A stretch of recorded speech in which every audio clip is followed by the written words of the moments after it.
Bueno, estudié filología inglesa, sí, porque simplemente no me llegó la nota para la traducción. En aquella época la nota de corte era bastante alta. Y empecé en realidad dando clases de inglés en una academia de idiomas que se llama Wall Street Institute. Allí descubrí que mi gran pasión no era la docencia, no era la enseñanza de idiomas, y busqué alternativas. Y siempre me había gustado la traducción, incluso cuando en la facultad hacíamos algunas clases de traducción, era lo que más me gustó. Y así decidí empezar a buscar trabajo de aquello, y bueno, la cosa fue bien.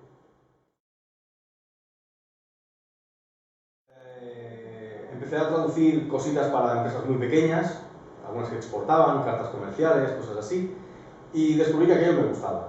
Así que decidí que bueno, lo que iba a hacer era hacer una tarjeta de traductor, o sea, yo soy traductor, un papel de carta decente, me gasté todos los ahorros que tenía en aquello y envié cartas. En aquella época no había correo electrónico ni nada de eso. Y tuve la gran suerte de que de las primeras llamadas que tuve, una fue de Televisión Española. Me dijeron si podía ir, como que dice, en aquel mismo momento allí, a San Cugat. Me desplacé y a partir de ahí, hasta aquí. Viene relacionado con el hecho de que me llamaron de Televisión Española. Me llamaron de la redacción de deportes.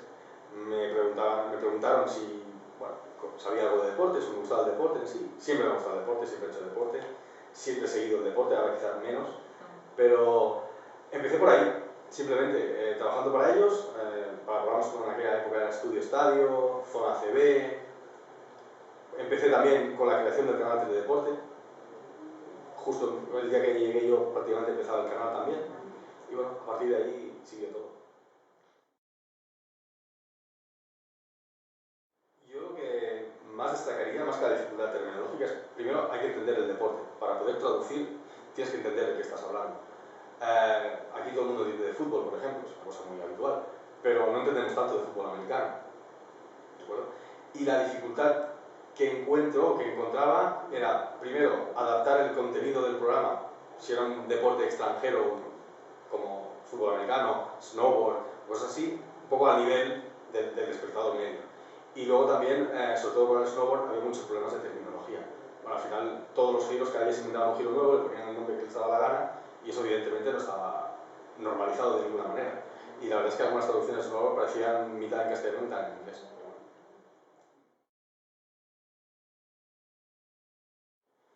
Yo creo que no hay deporte que no haya traducido.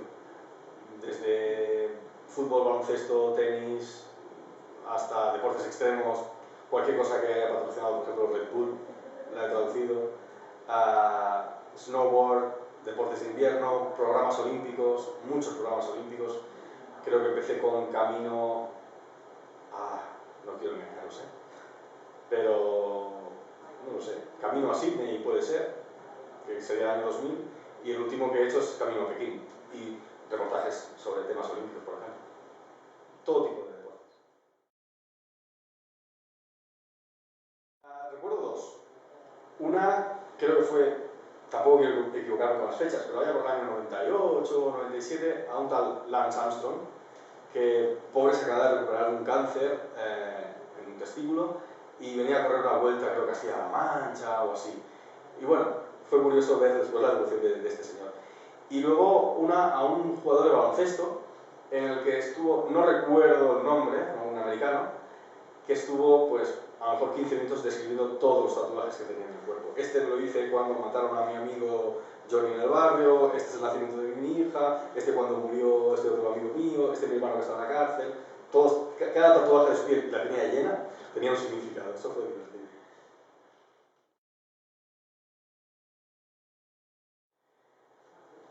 A raíz de empezar a trabajar con Televisión Española, llevaba ya varios años trabajando con ellos, también traduje muchos programas de deportes, de rallies, de motor y todas esas cosas.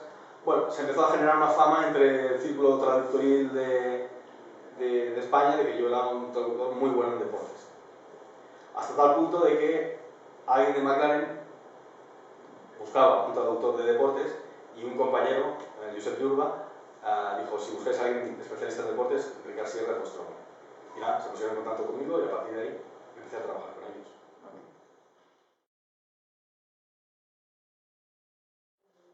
Las tecnologías han afectado a todo el campo de la traducción, no solo al de deporte. Los plazos se han acortado muchísimo porque ahora dispones del material muchísimo más rápido y también tú puedes hacer consultas en segundos. Con lo cual, lo que ha hecho ha provocado una aceleración, un aceleramiento de todo el proceso. Pero no solo al campo del deporte, a cualquier otro campo, incluso al cine, doblaje, subtitulación, todos los campos se han acelerado mucho. Consistía en que Lublu pronunciara bien. Los Loonies tenían un apartado, una serie que se llamaba Work and Play. Y eran, bueno, se intentaba enseñar a los niños palabras en inglés, más que hablar en inglés. Y yo me encargaba de que los Loonies, yo iba a las grabaciones y me encargaba de que los Loonies pronunciaran bien las palabras en inglés. Simplemente eso. Fue una época súper divertida. Trabajar con actores y tal fue muy divertido. Estuve un par de años y la verdad es que eso lo he hecho mucho de menos.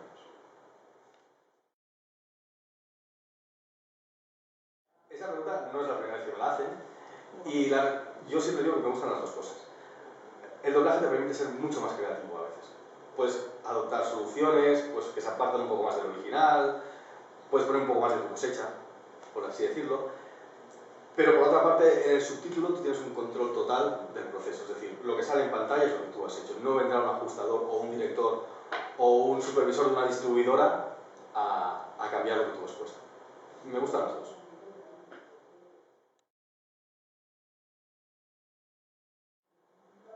En cuanto a alabanzas, yo creo que el doblaje en España se le presta mucha atención, se le dedica mucho arte y mucho oficio y realmente creo que está muy bien hecho. Muy bien hecho.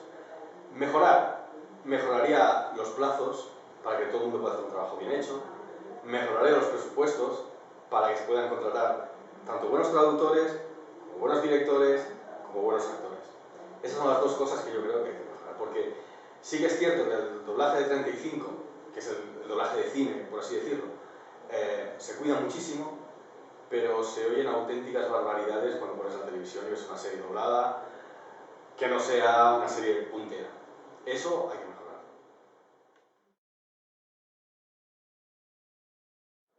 Empecemos con el cariño. Recuerdo con mucho cariño Pequeña Miss Sunshine.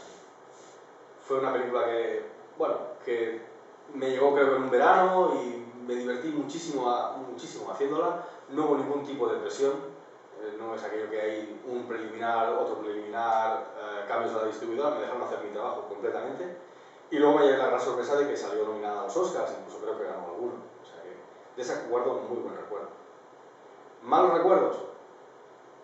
No, de ninguna. Quizá de la única es de Ghost for Park. Ghost for Park fue una película también que me encargaron en un estudio de doblaje. Me dijeron, hazla cuando la quieres, no tenemos prisa. Era una película de 7 bobinas, cada bobina son 20 minutos más o menos. O sea, era una película larga, coral, con muchos actores. Y creo que llevaba una o dos bobinas y comiendo en casa, en Corazón de Verano o Corazón de Otoño, o uno de estos programas, dieron las candidaturas a los Oscars. Y Ghost for Park se llevó bastantes candidaturas a los Oscars, bastante, como 10 o 12.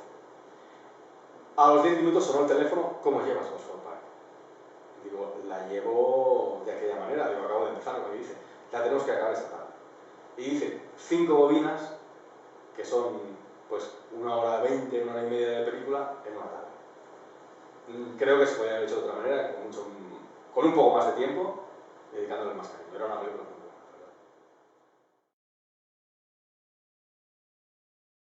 buena. Recuerdo una película muy complicada de traducir que se llamaba Aquila and the Bee.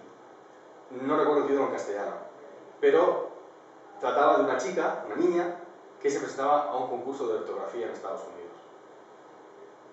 Claro, y había palabras que podías traducir porque no salían en pantalla, pero había otras que sí salían en pantalla y recuerdo que aquello fue... No recuerdo exactamente la solución de todas, algunas soluciones que dimos eran bastante buenas, otras no podíamos hacer nada porque salía la palabra en pantalla. De esa guardo un recuerdo agridulce, porque creo que podíamos haber hecho alguna cosa.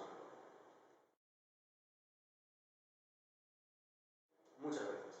Y creo que lo he hecho bastantes veces. No sé si el resultado era mejor que el original, pero tampoco iba a ser. Pero sí, algunas veces... porque el problema que tienes cuando no lo mejoras es que te dirán, esta traducción es mala. No es mala, esa traducción es como es el original. Pero eso a veces no lo saben apreciar. Y te ves un poco, no obligado, pero sí con, bueno, el encargo de intentar mejorar los diálogos. Sí, eso pasa. No tengo una opinión demasiado buena. Yo creo que el doblaje debe parecerse al idioma que se habla en la calle realmente. En mi barrio nadie te iba a patear el culo, sino que te partían la cara directamente. Pues yo creo que eso mismo hay que respetarlo en los doblajes, en el cine. Siempre respetar cómo se habla realmente el idioma, y no una cosa inventada por un intento de ser, a lo mejor, un poco políticamente correcto, no lo sé.